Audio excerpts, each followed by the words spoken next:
आपको बिल्कुल ना हो। इसीलिए भगवान श्री कृष्ण कह रहे हैं गीता में, तुम्हें कर्म करने की जो आजादी परमात्मा ने दी है उसका इस्तेमाल करो, उसका सदुपयोग करो, अच्छी दिशा में जीवन चलाओ।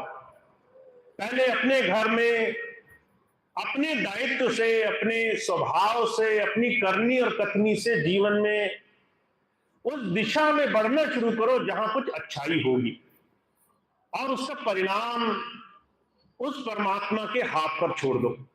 तुम कभी परिणाम नहीं पकड़ सकते। किसी चीज को परिणाम के हिसाब से अगर करोगे तो संसार में कोई भी किसी काम को करने को राजी नहीं होगा। वो जो कहा करते थे, विनोबा भावे बहुत बड़े महापुरुष हुए, जब उनसे गीता सार पर चर्चा की गई तो वो कहने लगे, अगर आपको ये पता चल जाए कि आपकी मेहनत का परिणाम शून्य है तो आप कोई भी काम करने को तैयार नहीं होगे। अगर घर में पता चल जाए मैं माता पिता को बहुत प्रेम कर रहा हूं, माता पिता बदल करके पलट करके उस प्रेम के बदले जरा सी भी शाबाशी नहीं देंगे। पति और पत्नी के साथ मैं बड़ा अच्छा जीवन जीना चाह रहा हूं, पर मेरे प्रयास की कोई भी वहां सराहना नहीं होगी।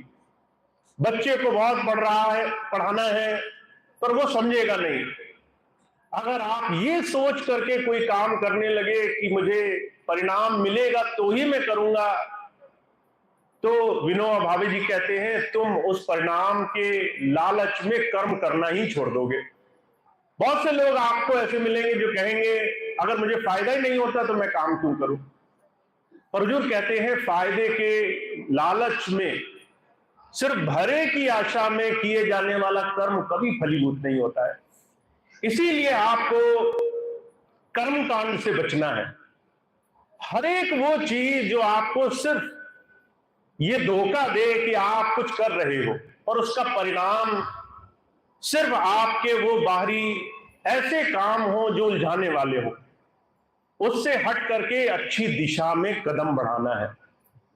और उसके लिए सीधा सा एक रास्ता जो सभी महापुरुषों ने कहा कि आप धीरे धीरे अपने अंदर अपने आप की तरफ जीवन में जोड़ने वाले काम करो। तो हुजूर कृपाल सिंह जी महाराज ने इस चीज को बड़े साधारण लफ्जों में बताने की कोशिश की है। महाराज जी कहते हैं सबसे पहले आप अपने मन को देखते जाओ। आपका मन दुनिया के हर एक काम करने का सबसे पहला आधार है। अगर आप कुछ करने जाते हो तो वो बात सबसे पहले आपके मन में विचार के रूप में उपजेगी। अगर आपको ये विचार आया कि मैंने आज घर में कुछ सामान लाकर देना है, अगर आपने उसे 10 बार विचार के रूप में सोचा तब जाकर के आप वो करने योग्य बनोगे।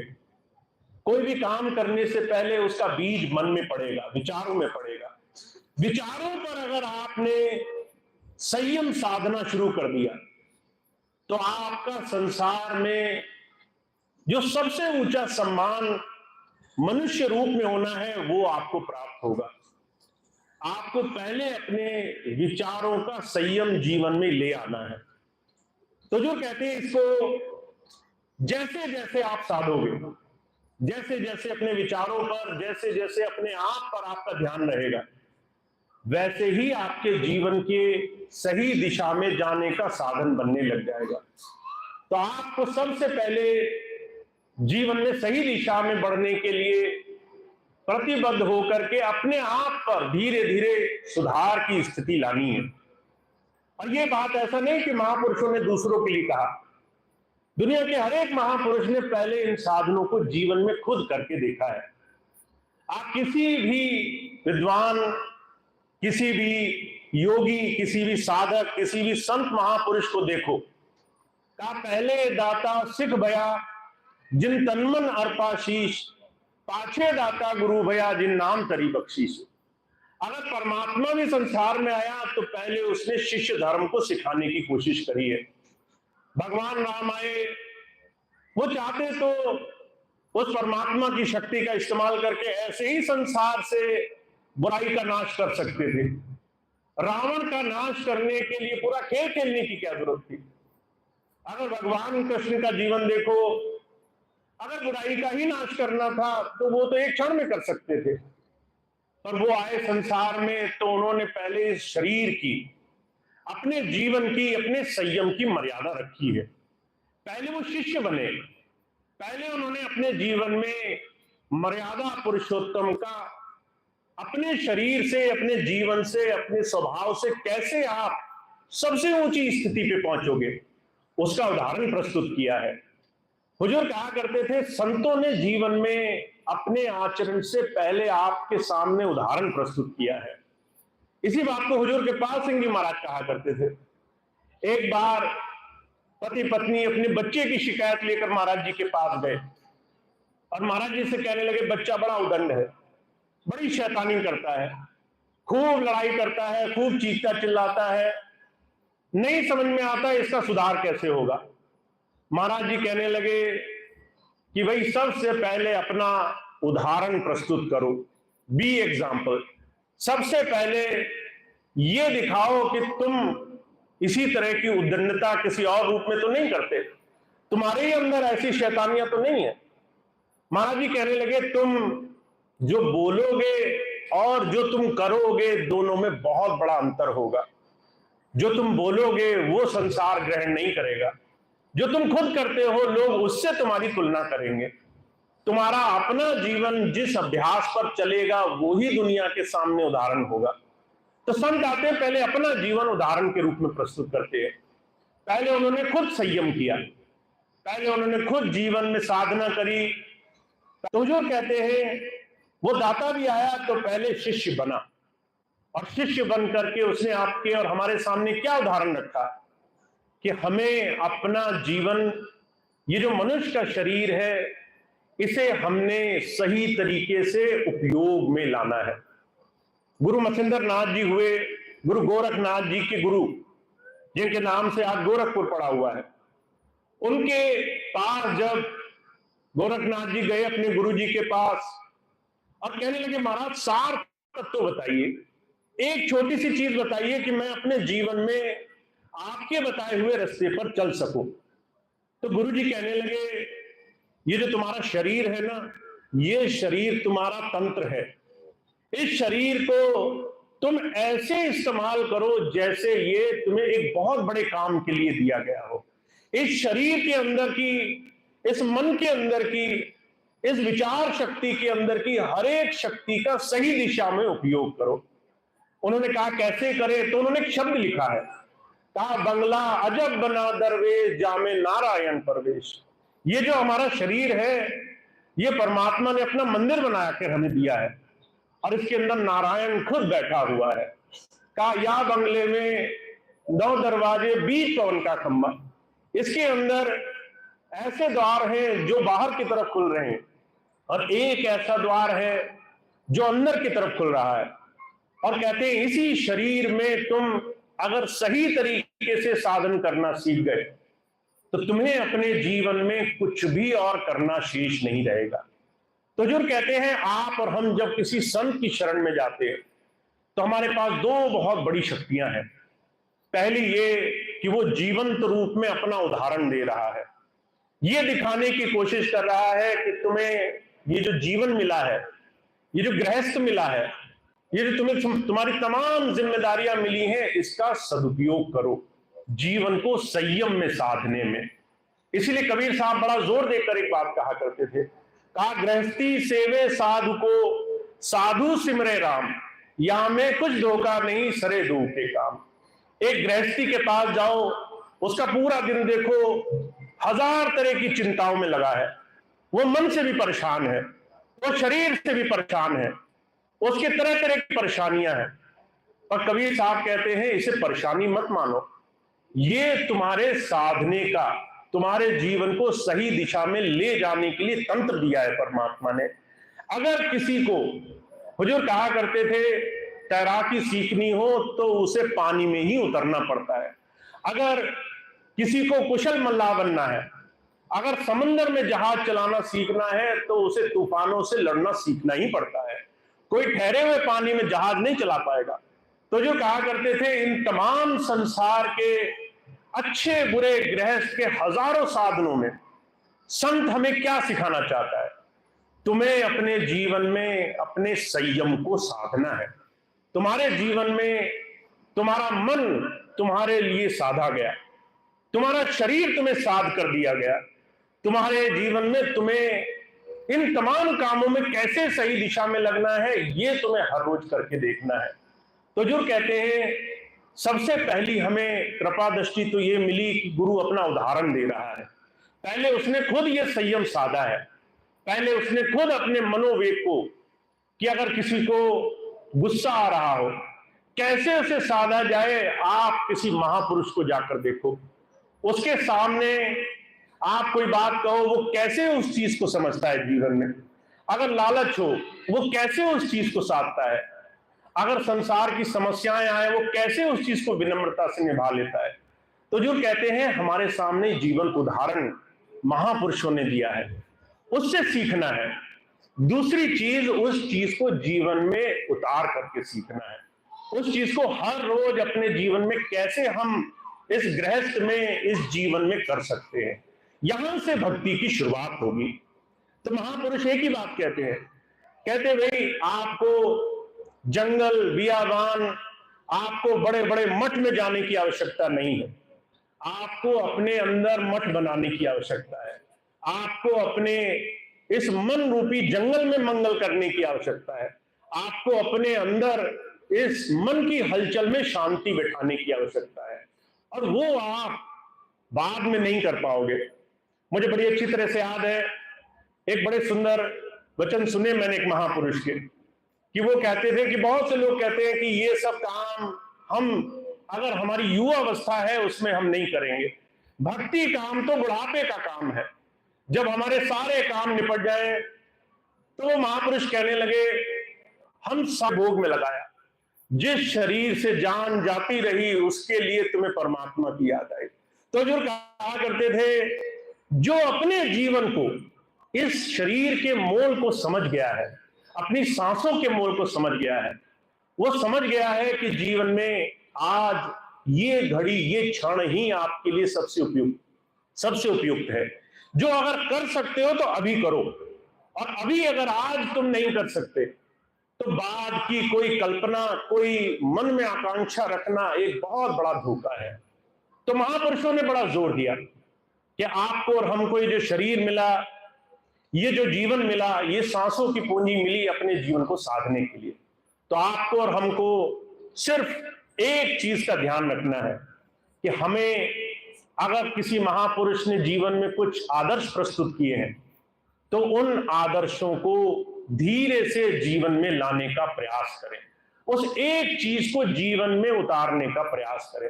और जो कहा करते थे, तुम्हें अगर हजारों बात अच्छी लगी हो, उनमें से एक बात मानने का दिल करे, तो उस एक बात को आज जीवन का आधार बना लो।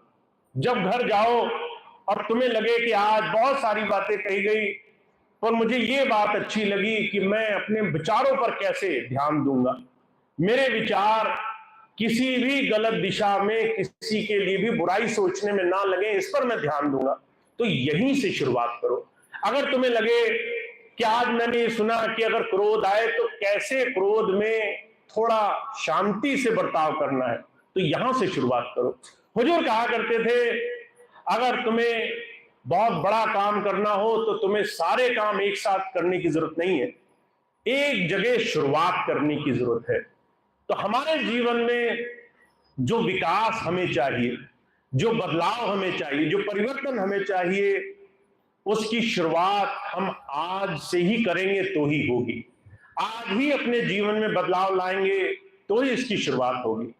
तो मैं आपको सिर्फ एक बात कहता हूं, हम सब लोग जितने भी यहां बैठे हैं, ज्यादा से ज्यादा लोग गृहस्थ में हैं। इस गृहस्थ का उपयोग करो। इस गृहस्थ को अपने जीवन में एक सही दिशा में ले जाने के लिए इसका उपयोग करो, और अपने लिए उपयोग करो। महाराज जी एक बात कहा करते थे। महाराज जी के सत्संग में एक बार एक चर्चा आई, ऐसी बहुत सारी संगत बैठी थी। महाराज जी ने पूछा कि भाई मुझे सुधारक चाहिए। बहुत से लोगों ने हाथ खड़े किए। महाराज जी ने उन लोगों को इकट्ठा किया और उनसे कहा कि भाई मुझे आत्म सुधारक चाहिए, जो पहले अपना सुधार करें। महाराज जी कहने लगे, wanted reformers, not for others but for own self, दूसरों के लिए नहीं, अपने जीवन में सुधार करने के लिए। तो जब मैं बात कहता हूं कि हमें अपने गृहस्थ का उपयोग करना है, तो ये मत करना घर में जाकर के दूसरे को टोका टोकी करने लगना कि हमें आज ये बताया गया कि तुम में कितनी बुराई है, तुम अपनी बुराइयां ठीक करो। पहले अपने लिए थोड़ा सा उसका सदुपयोग करना। और आप सदुपयोग कैसे कर सकते हैं?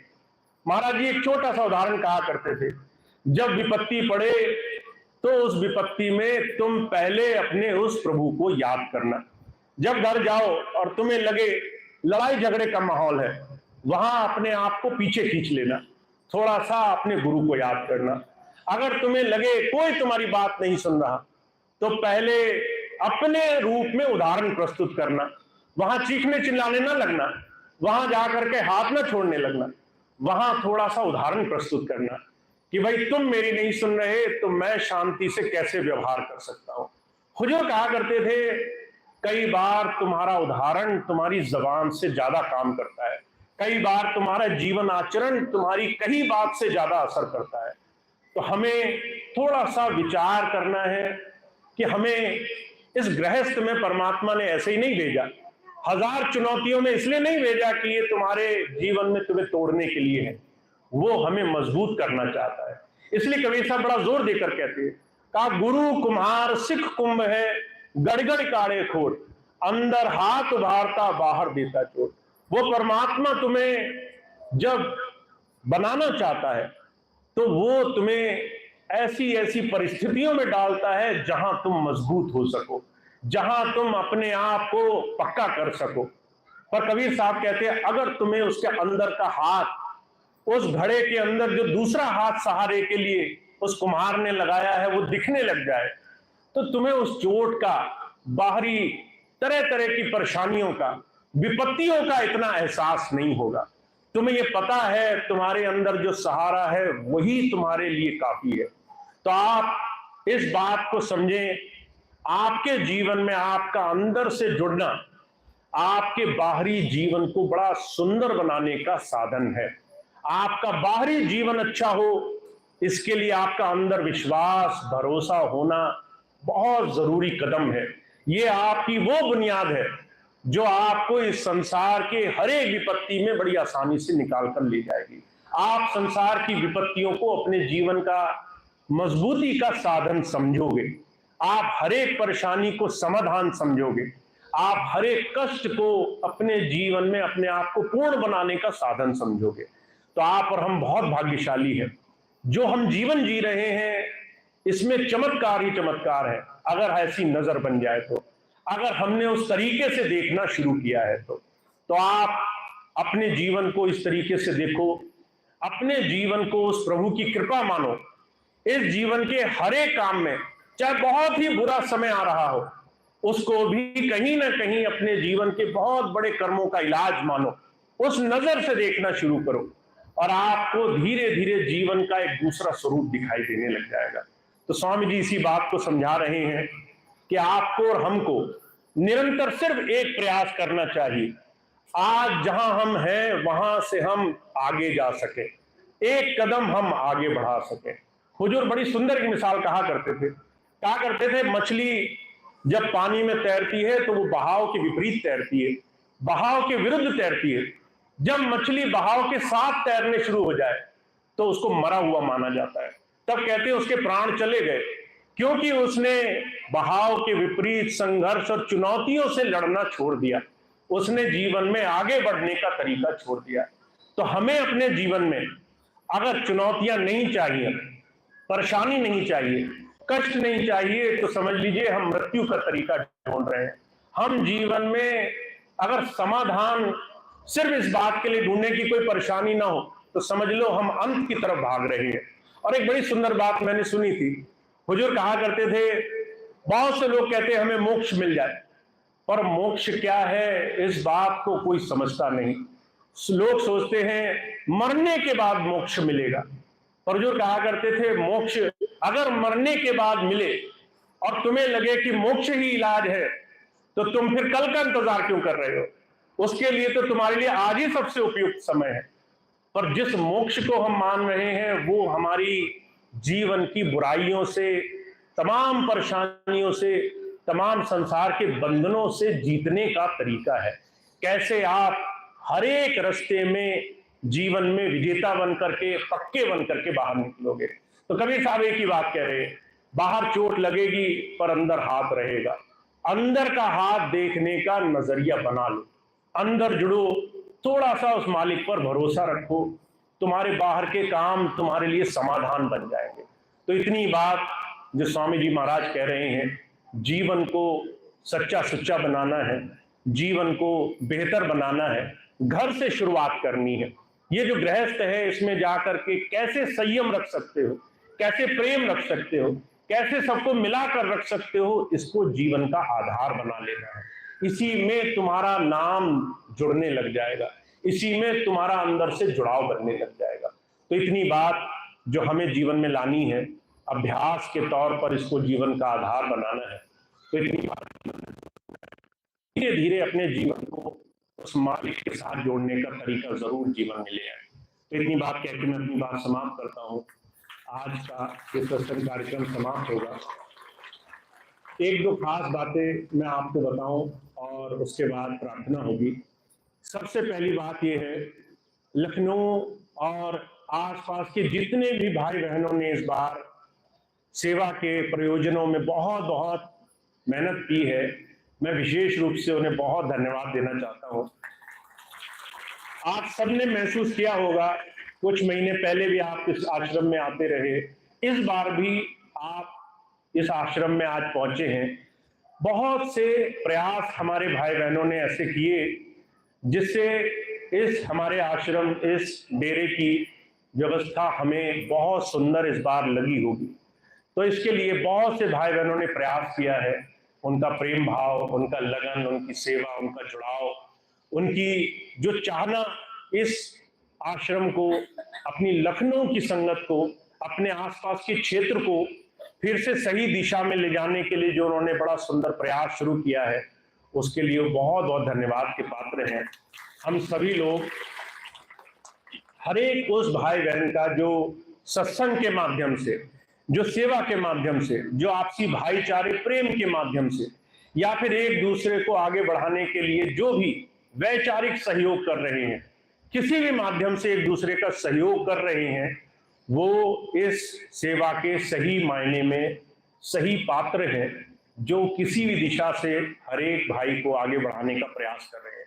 और मैं एक चीज जानता हूं, अगर आप गुरु जी के सामने अच्छे बने रहोगे तो आपकी अच्छाई है, पर अगर आप उनके पीछे भी अच्छे बने रह गए, आप उनके प्रेमियों में भी अच्छे बने रह गए, अगर आप किसी असहाय की सेवा में भी उतने प्रेम से लगे रह गए, अगर किसी जरूरतमंद को देखकर आपके मन में थोड़ा सा उसका अच्छा करने की भावना आ गई, तो समझ लीजिए उससे अच्छी सेवा, उससे बड़ी सेवा कुछ और नहीं है।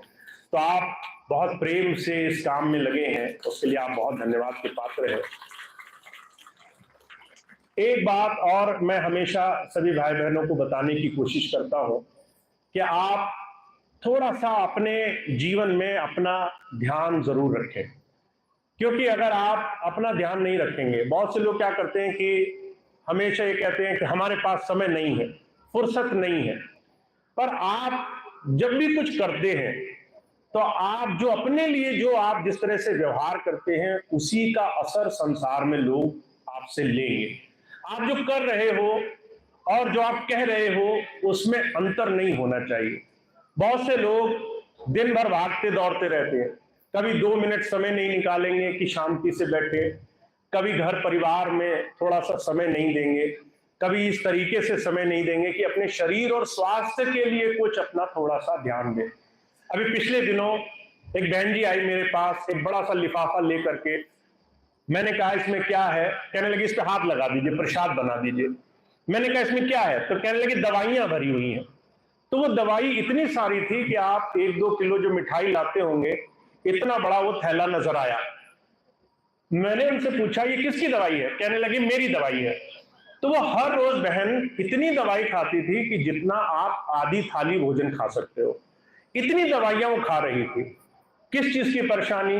कि चल फिर नहीं पा रहे, बैठने में दिक्कत है, शुगर हो गई, उनको ब्लड प्रेशर की बीमारी हो गई, लीवर में और दूसरी तरह तरह की परेशानी हो गई। हमारी मानसिकता आज ये बनी हुई है कि हर एक चीज का इलाज दवाई है, और जब भी कोई हमें दवाई देता है तो हमें लगता है कि यही इलाज है। अगर कोई हमें अच्छी बात बताने की कोशिश करता है कि आप अपना इलाज अपने खान पीन के संतुलन से कर सकते हो, तो हमें वो बात बड़ी बुरी लगती है। कोई हमें भोजन में ना टोके, हमें जो है भोजन खूब भर पेट करने दे, मन को भर के करने दे। और इस धारणा से लोग इतनी बीमारी की तरफ बढ़ चुके हैं कि अगर उनको किलो किलो भर दवाई खानी पड़े तो उसमें उन्हें संकोच नहीं होता है। और मैं हमेशा एक बात जो हमेशा महाराज जी कहा करते थे कि अगर तुमने भोजन को औषधि की तरह नहीं खाया है, दवाई की तरह, दवाई कम कम खाते हैं, अगर तुमने कम कम भोजन नहीं खाया है तो तुम्हें दवाई ज्यादा ज्यादा खानी पड़ जाएगी। और आज वो हो रहा है, हम किलो किलो भर दवाइयां खाते हैं और फिर भी हमें संतोष नहीं होता, हमें लगता है ये दवाई अच्छी नहीं है, दूसरे के यहां से और ले आओ। हम अपने आप को संयम के रास्ते पर ले जाना नहीं चाहते। मैं एक छोटी सी बात और बताऊंगा।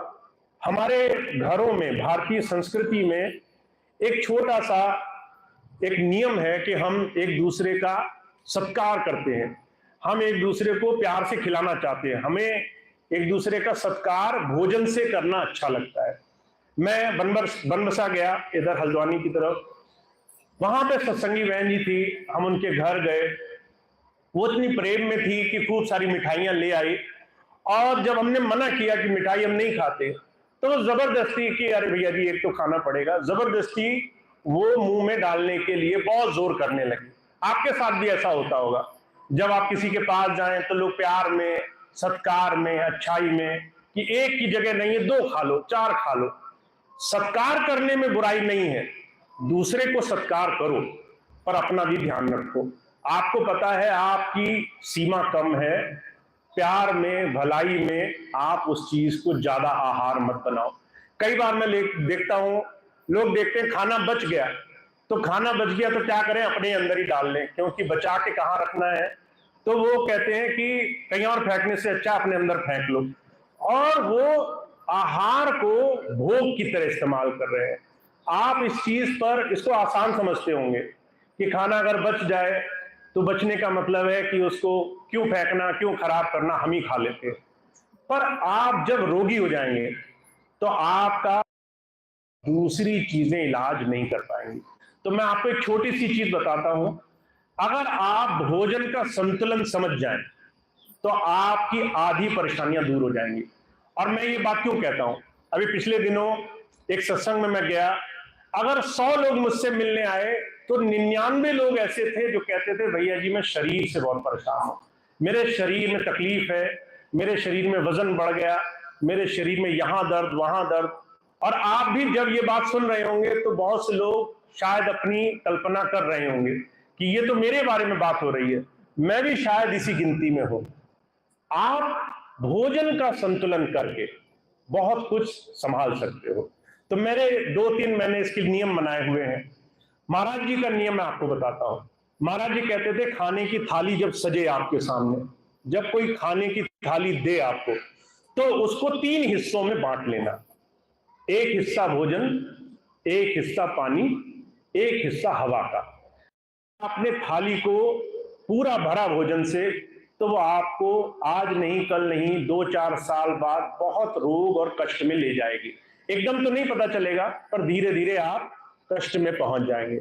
दूसरा नियम क्या है, अगर आप ये ना कर पाओ तो दूसरा नियम आसान है कि जो बहुत मेहनत के काम नहीं करते हैं, मेहनत का मतलब दिन भर रिक्शा नहीं चलाना है उन्हें, दिन भर हल नहीं जोतना है उन्हें, दिन भर भाग दौड़ नहीं करनी है उन्हें, तो ऐसे लोग 3 टाइम भोजन ना करें, 2 टाइम भोजन करें। 2 टाइम भोजन आप करें, 2 समय अगर आप भोजन करें तो आपकी बहुत समस्या ठीक हो सकती है। अभी पिछले दिनों में हरदोई में एक भाई मिला, उनकी शुगर की बहुत बड़ी परेशानी थी। वो सुबह सुबह खाली पेट जब बैठते थे तो खाली पेट उनके शुगर बहुत ज्यादा निकलती थी, खूब दवाइयां खाते थे। मैंने कहा भोजन थोड़ा सा कम किया करो, और भोजन में कुछ चीजों का बदलाव करो। उन्होंने मेरी बात मानी और उनकी शुगर की समस्या बहुत बहुत कंट्रोल हो गई, दवाइयां कम हो गई। तो पहली चीज ये, भोजन अगर आप बहुत मेहनत नहीं करते हैं तो 3 टाइम भोजन ना करें, भोजन को थोड़ा सा कम करें। दूसरी चीज ये है, कुछ चीजें छोड़ना बहुत आवश्यक है।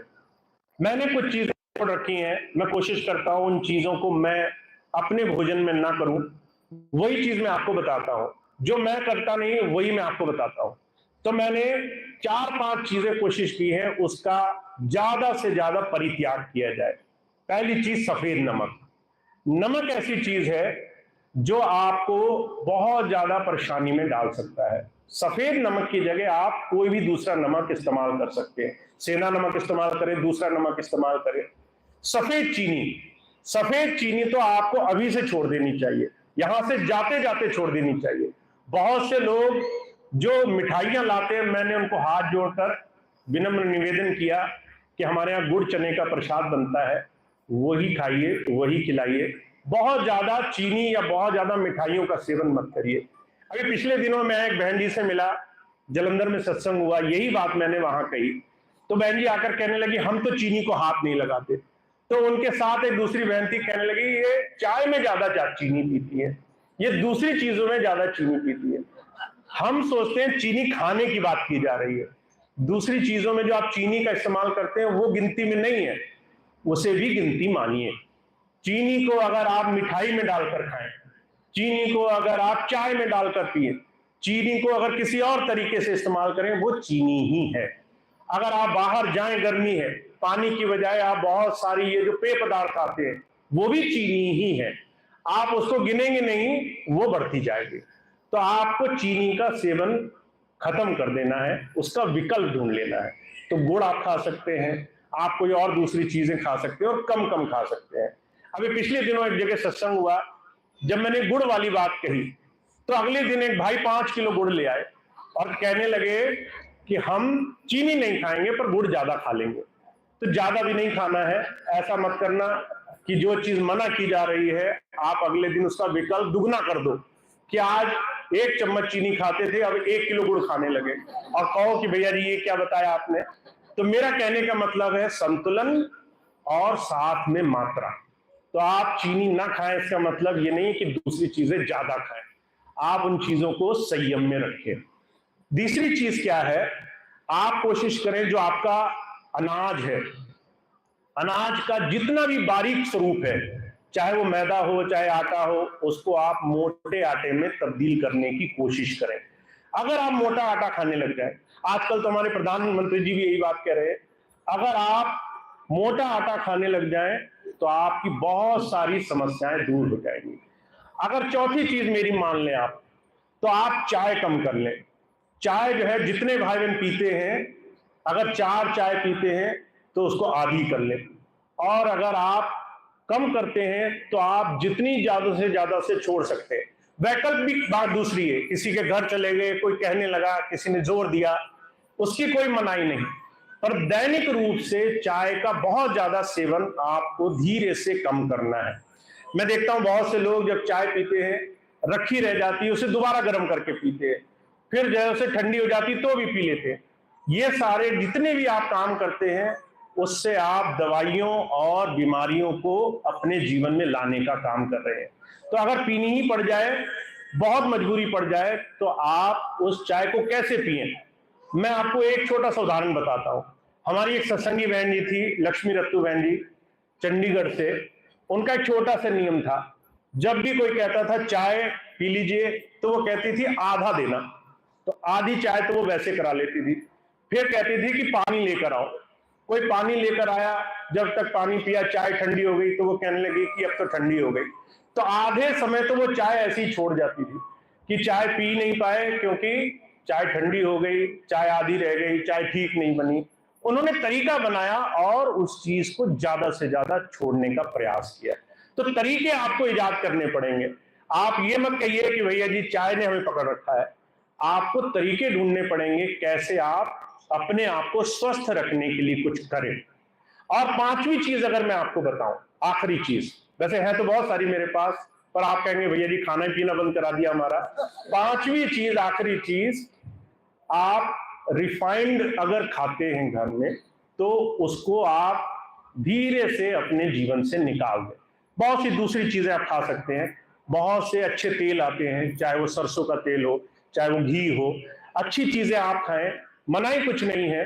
पर गलत चीजों के सेवन से अगर बीमार पड़े और हजारों लाखों रुपया जो बीमारी में डॉक्टर को दिया, वो एक बहुत गलत विचारधारा होगी। उससे बचने के लिए आप जीवन को संयम से, अच्छाई से, थोड़ा सा अपना ध्यान रख करके आप चले। तो मैं सभी भाई बहनों को कहता हूं अपना ध्यान रखिए, और ध्यान रखने का मतलब है अपने भोजन का ध्यान रखिए, अपने विचारों का ध्यान रखिए। अपने जीवन में अपने आप को सही दिशा में ले जाने के लिए सबसे पहले अपनी दिशा को सही दिशा की तरफ जोड़ दीजिए।